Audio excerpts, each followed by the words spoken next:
Hola a todos, soy Nura Maglamarti y esto es Petit Comité. Os preguntaréis quién es el invitado de hoy y yo creo que lo único que he venido a hacer hoy aquí es invitar mis pensamientos y todas estas cosas que se me están acumulando en forma de bilis y que no estoy soportando no poder contar.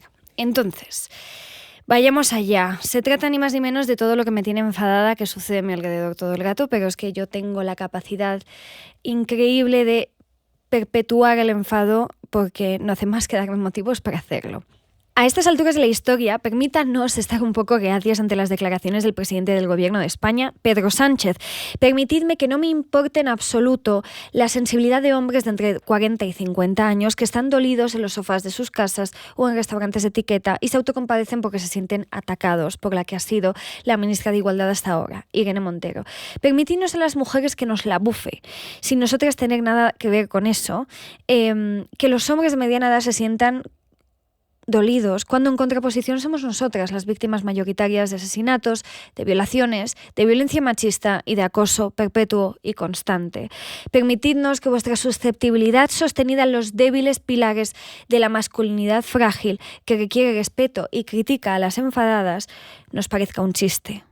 Pero un chiste muy inoportuno, uno propio de quienes leen el mundo desde su atalaya y se saben privilegiados y capaces de colocar sus emociones en el centro del debate, muy a diferencia de lo que nos pasa a nosotras. Veréis, no hace falta estar de acuerdo con Irene Montero para ver lo sucio que es este juego en el que una mujer se convierte en el cebo de una izquierda perdida que se las da de querer ser moderada para así captar más votos, porque supuestamente tenemos a algunos hombrecitos de izquierdas bastante enfadados con lo que se pueda decir con respecto a la dignidad de las mujeres. Permitidnos sobre todo el hecho de que no podamos soportar muchas de nosotras, pese a que en mi concreta posición he criticado hasta la saciedad muchas políticas impulsadas por la hasta ahora ministra de Igualdad, porque creo que no trata por primera vez de las posiciones que las mujeres podamos tener para disentir las unas con las otras, sino de cómo los hombres usan y manipulan el poder para seguir perpetuándolo y para apartar a las mujeres del poder. Creo que ha faltado mucho diálogo en el Ministerio de Igualdad, ha faltado que nos sintiésemos, muchísimas de nosotras, que se han mirado hacia otro lado en lo que concierne las reclamaciones de muchas mujeres feministas, activistas y políticas, que necesitábamos ser escuchadas en la toma de decisión de varias de las leyes de esta legislatura pasada. Pero más que todo esto que ha pasado, más que este diálogo que considero que hubiese sido imprescindible para que no hubiese habido una fragmentación completamente catastrófica para el feminismo en sí, considero que el silenciamiento, venga de donde venga, siempre me parecerá un motivo de señalamiento. Que le ocurra a Irene Montero políticamente no implica que sea menos importante que si le ocurriese a otra mujer que no está de acuerdo con ella, porque la base se sostiene en lo mismo, mujeres que deben desaparecer cuando empiezan a ser molestas. No hay nada que aplaudir en cómo se aparta una mujer del poder por resultar incómoda. Queremos ser incómodas, necesitamos ser incómodas. Estamos ante una batacle de violencia constante por parte de todos los focos y de todos los movimientos que hoy ponen en tela de juicio los derechos de las mujeres. Ser incómodas es lo mínimo que nos debemos como mujeres para poder hacer un camino que realmente nos lleve a una igualdad y a una igualdad que implique poder. Un veto descarado de esta magnitud ejercido por una mujer que no es incómoda, principalmente porque no ocupa el espacio de feminista y no habiendo desempeñado ninguna función política en materia de género, como es Yolanda Díaz, recuerda las jerarquías de guapas y buenas estudiantes, que solo son admitidas en el grupo cuando no contradicen la voz de la líder, algo así como las típicas películas americanas de las fratrías en las que solo entrabas si eras rubia, medías 1,70, tenías una talla 34 y eras compulsivamente maja. De verdad, deberíamos reivindicar que las mujeres que tenemos mala hostia pudiésemos empezar a ocupar los espacios con nuestra mala hostia y sobre todo deberíamos empezar a amigarnos y a mirar cuántas veces hemos pasado por el solícito camino de ser un poquito demasiado buenas con tal de que no se nos tilde de agresivas, con tal de que no se nos tilde de violentas, con tal de no herir sensibilidades. Estamos hasta el puto coño de pensar que tenemos que hacer un camino feminista no hiriendo sensibilidades. Si las sensibilidades tienen que ser heridas para que nuestras vidas salgan adelante, tendremos que hacerlo. Por eso considero que aunque en cualquier otro momento de la legislatura me he sentido más representada por la que ha sido una brillante ministra de Trabajo, una abogada con criterio, guste y pese a quien quiera, hoy, sin embargo, esta carrera voraz y frenética por el poder me parece triste y desvariada. Y ojalá no le salga tan caro a una mujer tan inteligente convertirse en la primera presidenta del gobierno de España. Ojalá entendamos que liderar para sumar, y si es lo que se pretende en estos momentos, trata, desde mi no humilde punto de vista, de no tener que deshacerte de la otra porque entiendes que el conflicto ideológico forma parte de la coalición política y que todo lo que no sea disentir en política es claramente una forma de autoritarismo. Entiendo el compañerismo en feminismo como una forma de garantizar que todas las mujeres puedan tener acceso a los sitios que les corresponden, incluso cuando considere reprobables sus formas y sus iniciativas, incluso cuando estas mujeres hayan sido consideradas detractoras del feminismo en algún momento. Es que si tuviésemos que mirarnos a ver qué mujer nos ha parecido una detractora del feminismo, a ver si así la silenciamos del todo para que no pueda volver a respirar porque no nos conviene, yo creo que lo que estaríamos haciendo sería un sistema de feminista que no sería feminista, porque en verdad lo que equivale es a perpetuar las instituciones patriarcales y masculinistas en las que los hombres han asesinado a los hombres con los que no les convenía estar. Remitámonos a la antigua Grecia, en las que los hombres, cuando no estaban de acuerdo, se asesinaban cuando nadie miraba y así podían ostentar el poder. Porque el silenciamiento y el veto es una forma de asesinato político.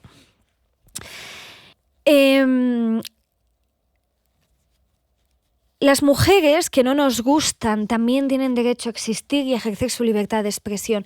Esto es interesante porque hace un día más o menos empecé a ver unos comentarios que se hacían en los perfiles de un chico que me ha entrevistado, que pertenece a la comunidad magrebí, y una de las cosas que se hacía era recriminarle porque en su programa me había invitado a mí para hablar de feminismo, porque yo supuestamente reivindico cosas en contra de los derechos de las mujeres musulmanas. De verdad, yo me pregunto cómo puede ser que nos hayamos contado el cuento durante tantos años de nuestra vida sobre que solo puede valer y prevalecer lo que nosotras queremos. Yo también sufro cuando muchas mujeres hablan de feminismo. A mí también me salen sarpullidos cuando se confunde el mujerismo con el feminismo. Yo también me tengo que morder la lengua cada vez que una mujer tiene que decir cosas que me molestan, y por eso mismo creo que debe prevalecer la libertad de expresión, porque si dependiese de nuestra emocionalidad lo que escuchamos o dejamos de escuchar, con tal de no sentirnos heridos nuevamente en nuestras emociones, porque esto no deja más de ser que un debate de besugos en los que estamos constantemente remitiéndonos no a hechos fácticos, no a lo que ocurre, no a sucesos, sino concretamente al dolor que sentimos por el discurso de los demás. Miren, mientras los discursos de los demás no entren en contraposición con los derechos humanos, la libertad debe estar por encima de todo eso. Y la libertad debe ser dicha también para ahora mismo reivindicar que siempre voy a sentir rechazo por la derecha española. Y da igual en qué se convierta esa derecha española, da igual que la derecha española pretenda vendernos hoy que está en contra de la trata cuando lleva no sé cuántos años fomentando que las leyes de extranjería sigan siendo racistas. Los amigos que tenemos son importantes, pero es más importante aún saber qué tipo de amigos tienen tus amigos. Es decir, jamás nos podríamos alinear si realmente somos feministas con quienes son capaces de sentarse en la misma mesa y darse la mano con hombres que piensan, por ejemplo, que las mujeres estamos un poco enfadadas porque no tenemos pene, que es lo que piensa el señor que acaba de salir por Vox, gracias a un acuerdo con el PP, por supuesto. Creo realmente que tenemos que hacernos una duda y tenemos que plantearnos una duda y tenemos que hacernos una pregunta súper importante, y es a qué puñetero precio pensamos que nuestros ideales pueden salir adelante, porque yo me considero hoy por hoy huérfana políticamente, pero más que nunca a la vista y al pie de cañón en materia de ideales para defender lo que defiendo sin tener que hacerme amiga o dejar de ser amiga con el fin de poder tener la visibilidad, el sostén o el impulso. Eso es el feminismo también, la capacidad que ha tenido de sobreponerse a tantos cambios históricos y a tantos cambios políticos y seguir manteniéndose en la vanguardia. Y la vanguardia no se casa con la vieja escuela de la derecha pepera que nos sigue diciendo a las mujeres cada X que cometemos un pecado ante Dios cuando decidimos o no qué hacer con nuestros cuerpos en materia de derechos reproductivos. Ya está bien de pensar que en nombre de que unos cuantos nos puedan entender o no nos puedan entender, vale cualquier tipo de vínculo, porque no vale. Y porque la realidad de que esto esté ocurriendo hoy en día es que nos está exponiendo a todas las feministas de izquierdas que creemos que sí que puede haber un proyecto político en la izquierda que no está existiendo ahora mismo. Defender el feminismo en las instituciones públicas es no expulsar a las mujeres incómodas de la mesa, con el fin de que solo prevalezcan las de nuestra índole ideológica. Y dicho esto, ¿en quién nos convierte que no estemos dispuestas a ser incómodas por miedo a que los hombres que nos rodeen nos consideren demasiado agresivas o radicales? Y sobre todo, ¿qué precio hay que pagar para ganarse el beneplácito de los hombres y su sostén engañoso? ¿Debemos las mujeres ir vestidas de blanco, de rosa o de amarillo color melocotón para que así los hombres puedan considerar que sí que podemos ser unas buenas aliadas porque no rompemos esta tonalidad de voz en una mesa? ¿Cuál es la puñetera manera que tenemos de ganarnos el amor, el cariño y el beneplácito de estos hombres que llevan tanto tiempo mirando hacia otro lado mientras nosotras estamos siendo violentadas? ¿Por qué queremos formar parte de las mesas y de las tomas de decisión en las que estos hombres están? No, la realidad es que yo por lo menos no quiero formar parte de eso. No quiero formar parte de un sistema y de una mesa en la que cuando yo me siento con otros hombres se ven en la posibilidad de criticar a otras compañeras porque les parecen no lo suficientemente feministas, porque les parecen demasiado radicales, porque les parecen demasiado lesbianas o porque les parecen demasiado poco canónicas, porque ese es otro de los precios que tenemos que pagar, ¿no? No solo cabemos en el estereotipo, sino que encima tenemos que verbalizar las palabras perfectas para no salirnos del estereotipo, porque si no, somos una especie en vía de extinción, que es esto de que tú lleves el pelo liso, flequillo, unas perlas, un vestido y luego digas que te apetece hablar como a ti te salga del coño, cuando ser fina visualmente y ser fina hablando no concuerdan. Las políticas feministas del PSOE tampoco sabemos dónde están. Bueno, sabemos dónde está Carmen Calvo, eso lo hemos sabido siempre. Que intuyo que también estas mujeres políticas, pero sobre todo feministas políticas, que esto es un concepto súper diferente que no estamos teniendo en cuenta. No es lo mismo autodeclararse feminista y seguir desempeñando tu vida con toda normalidad del mundo que llevar la agenda feminista al centro del debate todo el rato. Para mí es lo que han hecho compañeras como Andrea Fernández o como Laura Berja, que hoy están totalmente fuera de lo que se pueda suponer la toma de poder. Laura Berja ha decidido que tirarse de la política, Andrea Fernández está en un número de listas por el que no entrará y no cursará como diputada en el Congreso de los Diputados, después de haber sido estas dos mujeres las que han impulsado una ley que pueda penalizar a puteros y proxenetas, ¿no? ¿Dónde están? Tampoco sabemos dónde están. Bueno, sí que sabemos dónde están. Sabemos que no están en los sitios en los que Pedro Sánchez se reúne con sus compañeros de entre 40 y 50 años, que están todos súper indignados por lo que pueda pasar. Veréis, esto no es ni más ni menos que el típico discurso de cómo se cargan los hombres a las mujeres que supuestamente, según ellos, generan polarización. En verdad lo que generan es un debate y un discurso de ideas que resulta incómodo para muchísimos hombres. Suponemos, pues, que no queda más que suponer ante esta falta de claridad de este gobierno que con las mujeres lo que está funcionando es el control o la disciplina. Y así ha sucedido. Apartar a las políticas feministas es un castigo disciplinante que trata de convertir a las feministas de trinchera en las apestadas de la política. Es que es muy fácil decirnos que estamos locas, que en verdad no nos hemos sabido ubicar en política, que nos ha faltado tesón, que nos han faltado formas, que no hemos sabido hacer las alianzas suficientes. Porque lo que es difícil es reconocer que ha habido mujeres jóvenes con posición que han podido hacer cambios a los que se ha abandonado desde diferentes fragmentaciones del feminismo y que hoy encima están pagando los platos rotos por haberse enfrentado al poder masculinista dentro de sus organizaciones políticas. Veréis, yo tengo amigas feministas de todos los partidos políticos, excepto de Vox, afortunadamente, porque no existen. Pero lo que yo reivindico todo el rato es que no es lo mismo estar en la trinchera y estar todos los días comiendo y tragando el odio que supone declararte y actuar y confrontar y recorrer un camino político profesional como feminista que simplemente autodenominarte. Y la realidad es que en este gobierno las mujeres que han estado reivindicando eso desde el primer momento se han visto en la consternación de tener que verse apartadas por la labor que estaban haciendo. Lo que está claro es que la derrota de la izquierda ahora mismo es moral. Son los principios que en un tiempo pasado pretendieron sostener la dignidad de la ideología los que se van a pique, se van a tomar por culo. Hay un dicho en mi país que dice que no se puede robar con los ladrones y llorar con los dueños de la casa. Que eso es lo que hace Sánchez, tras años llenándose la boca hablando de feminismo para ahora querer comprar votos de machistas, saliendo por la puerta de atrás, que es por donde salen los cobardes. Ahora que hemos visto cómo se trata el tema de las mujeres indígenas en Colombia, comparando metafóricamente que tú llevas tus hijos a tus espaldas después de salir de una cesárea del mejor de los hospitales para ir a trabajar a un programa que no es realmente un trabajo precario, pero tú te autodenominas obrera y no pasa nada, aquí estamos todos para decirte que sí, que todo vale, que sororidad pa'lante.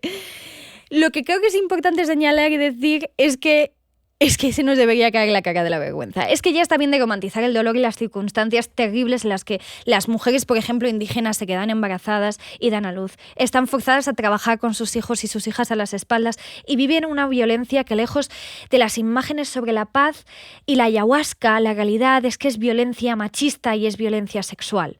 Si hablamos de mujeres indígenas, os puedo remitir fácilmente a un artículo de Marina Sardiña en France 24, en el que se titula, como subtítulo, «Cada vez son más mujeres las que rechazan prácticas patriarcales que atentan contra los derechos de las mujeres y niñas dentro de las comunidades indígenas de Wayuu, en la Guajira, en Colombia. Sin perder su identidad y pese a las amenazas, son voces críticas que denuncian los casos de violencias sexuales, feminicidios o matrimonio infantil forzado». Está ahí, podéis leerlo. De verdad, es que es muy fácil estar informado hoy en día. Es muy fácil no cagarla constantemente romantizando el dolor de las mujeres. Es muy fácil entender lo que pasa con las mujeres de tu país, seas de Colombia, de México, de Marruecos, de Afganistán o de Alemania. Es muy fácil dejar de pasar por encima de los cuerpos y de las vivencias de violencia de otras mujeres. Hablamos de niñas indígenas de 11 años vendidas en matrimonio. Hablamos de la cultura de la violación contra las mujeres y de, como dice una de las entrevistadas, si esto es la cultura, que cambien la cultura, que ya está bien de justificarlo todo en nombre de la cultura. Ya está bien de que en nombre de la exotización de los lugares a los que no llega los principales derechos que deberían tener todas las niñas y mujeres de estos países, encima estemos hablando de la posibilidad y la probabilidad de que esto sea bonito / romántico.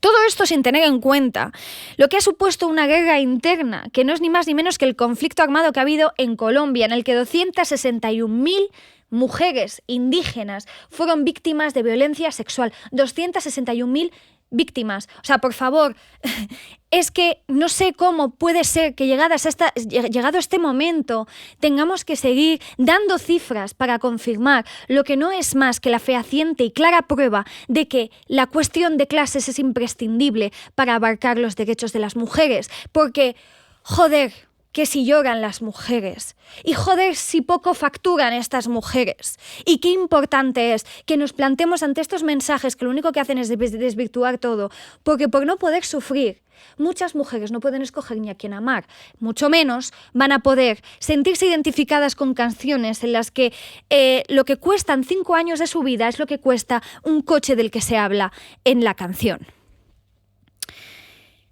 En este sentido, pueden ustedes escuchar a Cani García, cantautora mexicana, y la canción de Remamos, que hace junto con Natalia Lafourcade, que es maravillosa y que es un himno feminista. Si en verdad por consumir siempre podremos consumir cosas que tengan que ver con los valores que supuestamente defendemos. Si la cuestión es sentirnos interpeladas e identificadas, creo que es más importante que empecemos a pensar en la falta de responsabilidad constante que hay por parte de personas que tienen los privilegios de reconocer la realidad de otras mujeres y sin embargo deciden mirar hacia otro lado.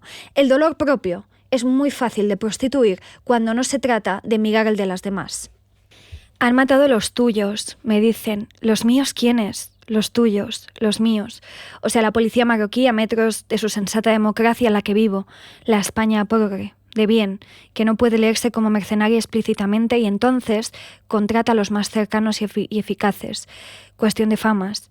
ver los vídeos, reconocer sus voces, sus acentos, su crueldad, a la hora de revertir con toda la fuerza unas porras contra los cuerpos de migrantes de diferente color a ellos, me revuelve las entrañas, me pone enferma. Sí, son los míos.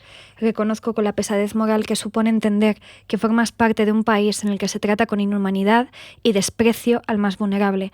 A veces quienes reciben esas palizas por amor al odio tienen un pasaporte verde, otras simplemente no tienen nada. Creo, aunque quizás me equivoque, que la cuerda floja identitaria más dolorosa es la de no tener un documento al que escupir, al que maldecir o que quemar. Eso hacen los disidentes. Quemar es romper tu procedencia, quemar el dolor por la pertenencia. Pero recordemos que aquí no soy otra cosa, ni más ni menos, que la más maja de los cobardes. No me pregunto por qué dudo, ya lo sé. Después de molestar hablando de feminismo, mi segundo don es la autocensura, pero hay días como hoy en los que no es suficiente saber por qué callas. Me digo que lo que quizás muchos desconocemos es qué hay después del silencio, de una posesividad tóxica que se mezcla con niños gritando desde que tienes uso de razón en cualquier suburbio de mi ciudad que quieren fugarse del país. Nadie te explica antaño por qué todos soñaban con irse y por qué algunos nunca querrían volver. ¡Oh, qué tontería!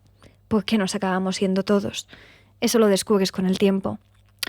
Sé, sospecho y corroboro que los pueblos alienados por la violencia son sociedades mudas que ahogan la rabia sin pronunciarse, sin un puño que levantar al aire, sin una manifestación en la que gritar basta, sin una madre nación a la que llorarle un cambio. De ahí nace el silencio. Y por eso estos días no han ardido las calles de Marruecos, ni arderán. De momento. Por eso y por la superioridad moral del racismo, en la que coopera diariamente el arabocentrismo y que dejó impregnada a modo de huella colonialista, convenciendo a un país entero de que cuando la sangre que se derrama no es de los tuyos, es una matanza legítima. Vosotros que no sois blancos, pero tampoco sois negros. Los de arriba te dan la porra para que pegues a los de abajo, porque para mercenarios vosotros, moros. Porque ya que estáis y usáis y desusáis la violencia, costumbre y antojo contra vuestros pobres, contra vuestros hijos, contra vuestras mujeres, ¿por qué no lo ibas a hacer con los negros? Unos simples negros, unos de estos que también tenéis vosotros, siendo marroquíes. Esos negros que tenéis que enterrar como si nadie les fuese a llorar. Valientes mercenarios que podéis vivir después de ver morir lentamente apilados los unos sobre los otros a quienes pidieron auxilio. Vosotros que no tenéis escrúpulos ni conciencia, porque cuando se os pide matar acatáis, enterradlos sin nombres, sin apellido, sin memoria, porque es más leve para la conciencia de un Marruecos y una España que decenas de madres, padres, hijos y hermanos no tengan una tumba a la que llorar, que regar y a la que llevar flores. Enterrar sin nombre ni honor viene a ser un tampoco os preocupéis por su fe religiosa, que fíjate si debería estar consolidada en quien cruza medio continente con tanta dignidad. Hoy a un país oficialmente musulmán le da igual que musulmanes pertenezcan a una fosa tapiada con la tierra de la vergüenza. Los que predican la última voluntad del entierro conforme a un ritual musulmán como fundamental, hoy se mantienen en sus sillas, mugrientas de machismo, aporafobia y racismo. Sí, algunos de los muertos son muertos musulmanes, pero sobre todo muertos musulmanes que eran negros. Poner una tumba identificada ayuda a quien queda, no a quien se va. Pero hoy, hasta la pena es un privilegio de mierda, pero un privilegio. Esto fue lo que escribí, que salió publicado el 28 de junio de 2022, que justo se cumple un año desde la masacre de Melilla. La masacre de Melilla que nuevamente Pedro Sánchez nos volvió a vender como para darle las gracias a Marruecos, para decirle a Marruecos muchísimas gracias por cargarte a gente, ¿eh? El día de mañana pasa lo que sea en Marruecos y sale Pedro Sánchez también a decir que estoy encantado de lo que hace Marruecos. A mí se me cae la cara de la vergüenza. Y se me cae la cara de la vergüenza y quiero contar esto porque creo que es más importante también que cada uno se haga responsable de la parte que le toca. Y a mí me toca la parte de mi país, que es Marruecos. Y es la parte de un país que sigue siendo racista, que sigue vulnerando los derechos humanos y que hoy, ante lo que está pasando en Grecia, ante esos niños, 100 niños que estaban al borde de ese buque o lo que fuese, que estaban naufragando y que los griegos miraron como simplemente naufragaba, me digo que la responsabilidad es importante antes de mirar hacia cualquier otro lado, porque es la responsabilidad propia, es la de la puerta de casa, es la de los valores que nos conforman como sociedad. Y yo me he criado en una sociedad profundamente racista, profundamente machista y que vulnera objetiva y abiertamente los derechos humanos. Y creo que los amigos, como bien he dicho antes, son y dicen mucho de las personas. Por lo tanto, y siendo este el penúltimo capítulo de Petit Comité, doy paso al fin de una temporada. Nuestra próxima invitada es ni más ni menos que una mujer a la que quiero, a la que admiro, que se llama Carolina Juste y que acaba de estrenar una serie maravillosa, muchísimos proyectos increíbles en los que ha defendido papelones que representan a mujeres migrantes y a mujeres en situaciones de vulnerabilidad máxima, pero en este caso estaremos hablando con ella del estreno de Las noches de Tefía y ese será el último capítulo con el que clausuraremos esta temporada.